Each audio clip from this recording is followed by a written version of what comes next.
നമ്മുടെ കയ്യിൽ ഒരു കപ്പ് ഗോതമ്പ് പൊടിയും 2 കോഴിമുട്ട ഉണ്ടെന്നുണ്ടെങ്കിൽ വെറും 5 മിനിറ്റിൽ നമുക്ക് കറിയൊന്നും ഇല്ലാണ്ട് ബ്രേക്ക്ഫാസ്റ്റ് തയ്യാറാക്കാൻ വേണ്ടിയിട്ട് പറ്റും. നല്ല ഈസിയാണ്, ടേസ്റ്റിയാണ്. അപ്പോൾ നമുക്കിത് ഉണ്ടാക്കുന്നത് എങ്ങനെയെന്ന് കണ്ടു നോക്കാം. അപ്പോൾ ഞാൻ അതിന് വേണ്ടിയിട്ട് ഒരു ബൗളിലേക്ക് 1 കപ്പ് ഗോതമ്പ് പൊടി ഇട്ടെടുക്കുന്നുണ്ട്. ഇതിലോട്ട് ആവശ്യമുള്ള ഉപ്പ് കൂടി ചേർത്ത് കൊടുത്തിട്ട് ഇത് നമുക്ക് നന്നായിട്ടൊന്ന് മിക്സാക്കി എടുക്കാം. ഇപ്പം ഞാൻ നോർമലായിട്ടുള്ള 1 കപ്പ് വെള്ളമാണ് എടുത്തിട്ടുള്ളത്. അതിൽ നിന്ന് പകുതി ഒഴിച്ചെടുത്തിട്ട് ഒന്ന് മിക്സാക്കി എടുക്കുന്നുണ്ട്. അപ്പോൾ നമ്മൾ ദോശയുടെ മാവില്ലേ ഒരു തിക്നെസ്സിലാണ് നമുക്കിത് റെഡിയാക്കി എടുക്കേണ്ടത്. ഇപ്പം ഞാൻ 1 കപ്പ് വെള്ളം മൊത്തത്തിലായിട്ട് ഒഴിച്ചെടുത്തിട്ടുണ്ട്. നന്നായിട്ട് മിക്സാക്കിയിട്ട് നമുക്ക് വെള്ളം എത്ര വേണം അതിനനുസരിച്ച് ഒഴിച്ചെടുത്തിട്ട് തീരും കട്ടകളില്ലാത്ത രീതിയിൽ ഒന്ന് മിക്സാക്കി എടുക്കുക.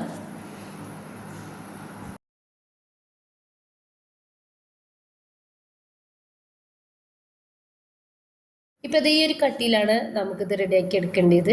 അപ്പോൾ ഇത്രയും മതി, ഇതൊന്ന് മാറ്റി വെക്കാം. ഇതുപോലൊരു ബൗളിലേക്ക് 2 കോഴിമുട്ട പൊട്ടിച്ച് ഒഴിച്ചെടുത്തിട്ടുണ്ട്. അതിലോട്ട് ഒരു മീഡിയം സൈസുള്ള സോള, അതുപോലെ ഒരു പച്ചമുളകും ചെറുതാക്കിയിട്ട് കനം കുറച്ച് അരിഞ്ഞിട്ടെടുത്തിട്ടുള്ളതാണ്. അതൊന്ന് ഇതിലേക്ക് ഇട്ട് കൊടുക്കുക. ഇതിലോട്ട് ആവശ്യത്തിനുള്ള ഉപ്പ് കൂടി ചേർക്കാം. ഇതിലോട്ട് 1/2 ടീസ്പൂണ് വെളുത്തുള്ളിയുടെ പേസ്റ്റും 1/2 ടീസ്പൂണ് ഇഞ്ചിയുടെ പേസ്റ്റും ഇട്ടെടുക്കുന്നുണ്ട്. ഇനിയിപ്പോൾ ഇതാ ഒരു 1/2 ടീസ്പൂണ് കുരുമുളക് പൊടിയും 1 ടീസ്പൂണ് ചില്ലി ഫ്ലെക്സ് കൂടി ഇട്ടെടുത്തിട്ടുണ്ട്. ഇനിയിപ്പോൾ ഇതിലേക്ക് ഒരു 1/4 ടീസ്പൂൺ മഞ്ഞൾപ്പൊടിയും 1/4 ടീസ്പൂൺ ഗരം മസാല പൗഡർ കൂടി ചേർത്തെടുത്തിട്ട് ഇത് നന്നായിട്ട് ഒന്ന് മിക്സ് ആക്കി എടുക്കുക.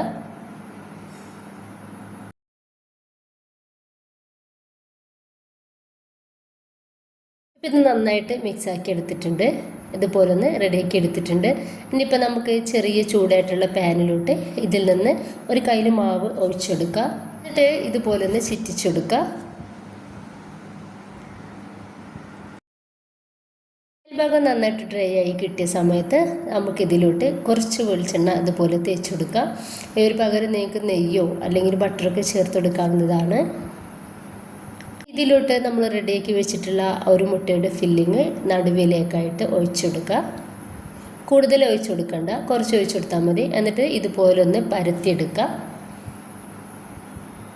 എന്നിട്ട് സൈഡിൽ നിന്നും നമുക്കിതുപോലെ ഒന്ന് മടക്കി കൊടുക്കുക. എന്നിട്ട് ഇതിൻ്റെ മേലേക്കും കുറച്ച് വെളിച്ചെണ്ണ അതുപോലെ ഒന്ന് സ്പ്രെഡാക്കി കൊടുക്കുക.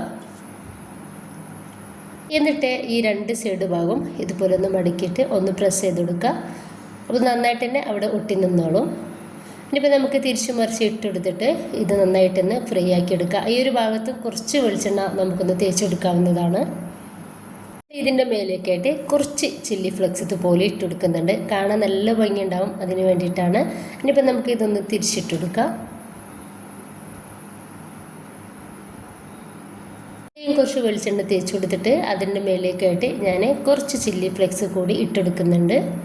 അത് നിങ്ങൾക്ക് ഒഴിവാക്കട്ടോ, വേണ്ട നിനക്ക് ഒഴിവാക്കാവുന്നതേ ഉള്ളൂ. ഇനിയിപ്പോൾ ഇതാ 2-3 പ്രാവശ്യം ഒന്ന് തിരിച്ച് മറിച്ചിട്ടെടുത്താൽ ഇതൊന്ന് റെഡി ആയിട്ട് കിട്ടിക്കോളും. അപ്പോൾ ഇത്രയേ ഉള്ളൂ, ഇതൊന്ന് റെഡി ആയിട്ട് കിട്ടിയിട്ടുണ്ട്. ഇതിലോട്ട് നമുക്ക് കറികളുടെ ആവശ്യം പോലില്ല. നമുക്ക് വളരെ ഡിഫറെൻ്റ് ആയിട്ടും സിമ്പിളായിട്ടും ഉണ്ടാക്കിയെടുക്കാവുന്നതേ ഉള്ളൂ. ഇനിയിപ്പോൾ ഞാനിതൊന്ന് കട്ട് ചെയ്തിട്ട് ഇതിൻ്റെ ഉൾഭാഗം ഒന്ന് കാണിച്ചു തരാം. അപ്പോൾ നമ്മുടെ ആ ഒരു കോഴിമുട്ടയും അതുപോലെ ഒരു സോളൊക്കെ നന്നായിട്ട് തന്നെ വേവായിട്ട് കിട്ടിയിട്ടുണ്ട്. ചെറിയൊരു കടിക്കലുണ്ട്. നമുക്കിത് കഴിക്കുന്ന സമയത്ത് സൂപ്പറാണ്, നല്ല ടേസ്റ്റിയാണ്. ഇഷ്ടമായിട്ട് നിങ്ങളുടെ എല്ലാ സപ്പോർട്ടും ഉണ്ടാവുക. ലൈക്ക് ചെയ്യാനും സബ്സ്ക്രൈബ് ചെയ്യാനും കമൻറ്റ് ചെയ്യാനും മറക്കണ്ട. ഇൻഷാ അല്ലാഹ്. ഓക്കെ.